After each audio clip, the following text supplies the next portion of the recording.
দূর উত্তরের বরফে ঢাকা গ্রিনল্যান্ডকে ঘিরে এবার সরাসরি মুখোমুখি যুক্তরাষ্ট্র ও ইউরোপের একাধিক দেশ। রাজনৈতিক মতবিরোধ এবার রূপ নিয়েছে বাণিজ্য যুদ্ধে। গ্রিনল্যান্ড দখলের বিরোধিতা করায় ইউরোপে 8টি দেশের উপর বাড়তি শুল্ক আরোপের ঘোষণা দিয়েছে যুক্তরাষ্ট্রের প্রেসিডেন্ট ডোনাল্ড ট্রাম্প, যা আন্তর্জাতিক অঙ্গনে নতুন করে আলোড়ন তুলেছে।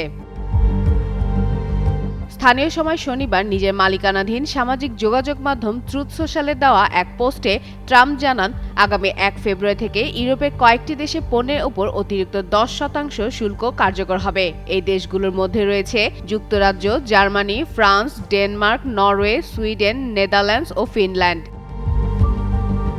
পোস্টে ট্রাম্প আরও হুঁশিয়ারি দিয়ে বলেন, গ্রিনল্যান্ড কেনার বিষয়ে যুক্তরাষ্ট্রকে অনুমতি না দেওয়া পর্যন্ত শুল্ক আরোপের মাত্রা ধাপে ধাপে বাড়ানো হবে। তার ঘোষণা অনুযায়ী আগামী 1 জুন থেকে এই শুল্ক 25% উন্নীত করা হবে এবং কোনো সমঝোতা না হওয়া পর্যন্ত তা বহাল থাকবে।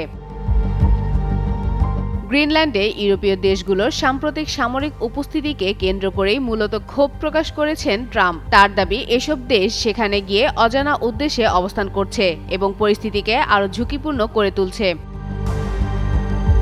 এদিকে ট্রাম্পের এই অবস্থা তীব্র সমালোচনা করেছেন ইউরোপীয় দেশগুলো। যুক্তরাজ্যের প্রধানমন্ত্রী কিয়ার স্টারমার এক বিবৃতিতে বলেন, গ্রিনল্যান্ড ডেনমার্কের অংশ এবং এর ভবিষ্যৎ নির্ধারণের অধিকার কেবল গ্রিনল্যান্ডবাসী ও ডেনমার্কেরই রয়েছে। ন্যাটো মিত্রদের ওপর শুল্ক আরোপকে তিনি সম্পূর্ণ ভুল সিদ্ধান্ত বলে মন্তব্য করেন।